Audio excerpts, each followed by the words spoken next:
Hello students, आज हम enzyme में एक टॉपिक और पढ़ने जा रहे हैं जिसका नाम है factors affecting enzyme activity. Enzyme की एक्टिविटी को बहुत सारे फैक्टर्स प्रभावित करते हैं, उनको इफेक्ट करते हैं, जिनमें से कुछ प्रमुख फैक्टर है। Number 1, temperature.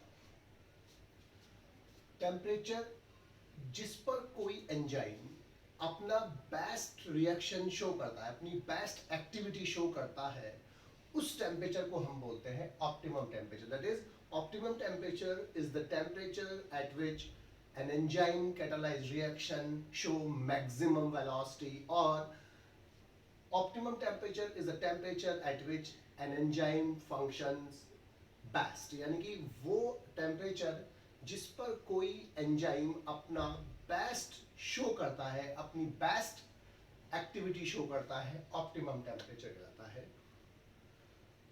इस टेम्परेचर से ज्यादा टेम्परेचर होने पर या हाई टेम्परेचर होने पर एंजाइम्स डीनेचर्ड हो जाते हैं। डीनेचर्ड होने का मतलब क्या? Denaturation is the phenomenon in which by the effect of pH, temperature and other factors the quaternary, tertiary or secondary, even secondary structures of protein or nucleic acid become damaged। that is वो अपनी quaternary, tertiary और secondary structures को खो देते हैं और वो inactive हो जाते हैं। इस phenomenon को बोलते हैं denaturation, और वो हाई pH से, हाई टेम्परेचर से या किसी अन्य फैक्टर से हो सकती है। तो वो हाई टेम्परेचर पर एंजाइम डीनेचर्ड हो जाते हैं और अपनी एक्टिविटी खो देते हैं, अपनी एक्टिविटी कम करते हैं। लो टेम्परेचर पर जो एंजाइम्स होते हैं वो इनएक्टिव हो जाते हैं। दैट इज ऑप्टिमम टेम्परेचर के दोनों साइड, यानी कि उससे टेम्परेचर ज्यादा होने पर भी और उससे टेम्परेचर कम होने पर भी, लो टेम्परेचर पर भी, हाई टेम्परेचर पर भी एंजाइम की एक्टिविटी कम होती है। जनरली सभी एंजाइम बॉडी टेम्परेचर जो है ऑर्गेनिज्म, जिस ऑर्गेनिज्म का वो एंजाइम होता है, वो एंजाइम उस ऑर्गेनिज्म के बॉडी टेम्परेचर पर बेस्ट काम करते हैं। जिसे हम एक ग्राफ से देख सकते हैं, ये रिएक्शन वेलोसिटी है और ये टेम्परेचर है।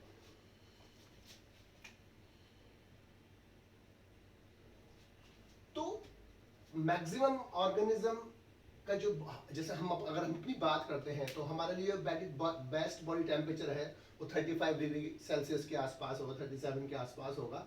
तो इस टेम्परेचर पर एंजाइम बेस्ट काम करते हैं, उससे कम होने पर या इससे टेम्परेचर ज्यादा होने पर एंजाइम की एक्टिविटी कम होती है। सेकेंड फैक्टर है एंजाइम की कंसंट्रेशन।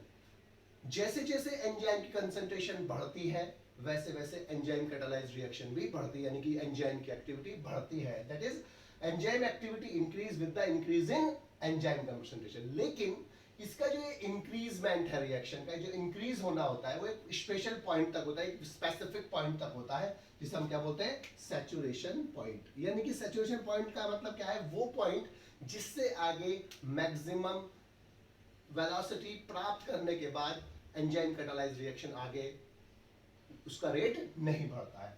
और इस लिमिट से ऊपर और इस लिमिट से जाने पर लिटिल इफेक्ट होता है एंजाइम की एक्टिविटी, यानी कि जितनी वो बढ़ सकती थी वो बढ़ जाती थी। यानी कि सीधी बात है, तो दो बात समझ में आई हमें कि एंजाइम की एक्टिविटी बढ़ती है अगर एंजाइम कंसंट्रेशन बढ़ती है, लेकिन वो एक स्पेसिफिक पॉइंट तक बढ़ती है और उसके बाद फिर वो सैचुरेशन में आता है, और ये लिमिटिंग पॉइंट है।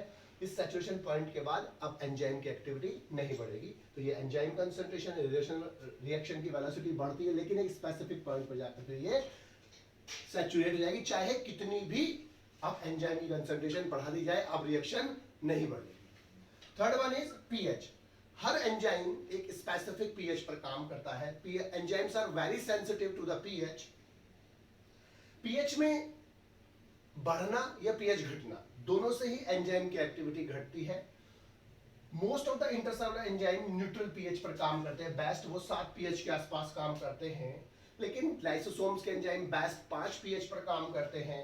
कुछ डाइजेस्टिव एंजाइम लो पीएच यानी कि एसिडिक पीएच जैसे 2 पर काम करते हैं, जैसे पेप्सिन, और जबकि कुछ digestive enzyme alkaline pH that is 8 पर काम करते हैं, जैसे ट्रिप्सिन। सबस्ट्रेट्स की कंसंट्रेशन, अगर सबस्ट्रेट्स की कंसंट्रेशन बढ़ती है तो एंजाइम की एक्टिविटी भी बढ़ती है, लेकिन कब तक बढ़ेगी? Until all the active sites of the enzymes are saturated, यानी कि जब तक एंजाइम्स की सभी एक्टिव साइट्स फुल्ली सबस्ट्रेट से अटैच नहीं हो जाएंगी, यानी कि जब तक एक्टिव साइट अवेलेबल है तब तक तो रिएक्शन बढ़ेगी, लेकिन जैसे ही सारे एंजाइम की सारी एक्टिव साइट इन्वॉल्व हो जाएंगी तो जिस समय वो सारी एक्टिव साइट इन्वॉल्व हो गई हैं उसके ऊपर अब रिएक्शन का रेट नहीं बढ़ेगा। मैक्सिमम वहीं तक होगा जब तक एक्टिव साइट खाली थी, लेकिन जैसे ही एक्टिव साइट एक बार भर जाती है, पूरी सैचुरेट हो जाती है, उसके बाद अब कोई भी रिएक्शन का रेट नहीं बढ़ता है। इसके बाद है सबस्ट्रेट कंसंट्रेशन को समझाने के लिए, सबस्ट्रेट की कंसंट्रेशन का रिएक्शन पर जो इफेक्ट होता है उसको समझाने के लिए माइकेलिस और मेंटन ने एक मैथमेटिकल एक्सप्रेशन दी जिसे हम माइकेलिस मेंटन कांस्टेंट कहते हैं, हम उसको समझते हैं। तो उन्होंने क्या डिटरमाइन किया कि मैथमेटिकल रिलेशनशिप क्या है, V is equal to V max into S upon K M plus S, जहां पर के एम क्या है, माइकेलिस मेंटन कांस्टेंट है, V velocity of the reaction है, V मैक्स मैक्सिमम वेलोसिटी है और S जो है सबस्ट्रेट की कंसंट्रेशन है। Km कांस्टेंट इंपॉर्टेंट पॉइंट है। Km कांस्टेंट सबस्ट्रेट की वो कंसंट्रेशन है जिस पर किसी उसी एंजाइम द्वारा कैटालाइज्ड रिएक्शन अपनी V मैक्स यानी कि मैक्सिमम वेलोसिटी का हाफ अचीव करती है, यानी कि substrate concentration eight which enzyme catalysed reaction attain it's half V max, अपनी मैक्सिमम वेलोसिटी का वो हाफ अचीव करती है। जनरली Km कांस्टेंट की वैल्यू 10 की पावर माइनस 1 से 10 की पावर माइनस 6 m होती है और लोअर Km वैल्यू इंडिकेट करती है हायर सबस्ट्रेट की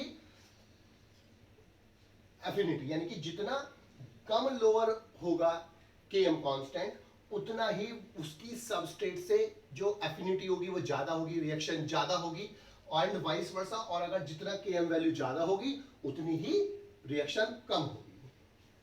प्रोडक्ट की कंसंट्रेशन, जैसे जैसे प्रोडक्ट बढ़ता जाता है उसकी कंसंट्रेशन बढ़ती जाती है, एंजाइम कैटालाइज्ड रिएक्शन का रेट घटता है और ये स्लो डाउन होता है और उसके अलावा वो जीरो भी हो सकता है। लास्ट है एक्टिवेटर्स एंड पॉइजनस। कुछ केमिकल्स और सब्सटेंस और मॉलिक्यूल ऐसे होते हैं जो एंजाइम की एक्टिविटी को बढ़ा देते हैं, जैसे कोफैक्टर है K+, Mn+ एक्सेट्रा। जो भी कुछ केमिकल्स और ऐसे होते हैं जो उसको घटाते हैं, जैसे सॉल्ट्स ऑफ हैवी मेटल्स और कंपाउंड्स जैसे साइनाइड है, एजाइड है, आयोडोएसीटेट एक्सेट्रा, ये इसकी टर्शियरी स्ट्रक्चर को डिस्ट्रॉय कर देते हैं। टर्शियरी स्ट्रक्चर को डिस्ट्रॉय करने से एंजाइम जो होता है वो डीनेचर्ड हो जाता है, एंजाइम की एक्टिविटी कम हो जाती है और धीमे धीमे एंजाइम कैटालाइज्ड रिएक्शन अब धीमे हो जाती है, स्लो डाउन हो जाती है या रुक जाती है।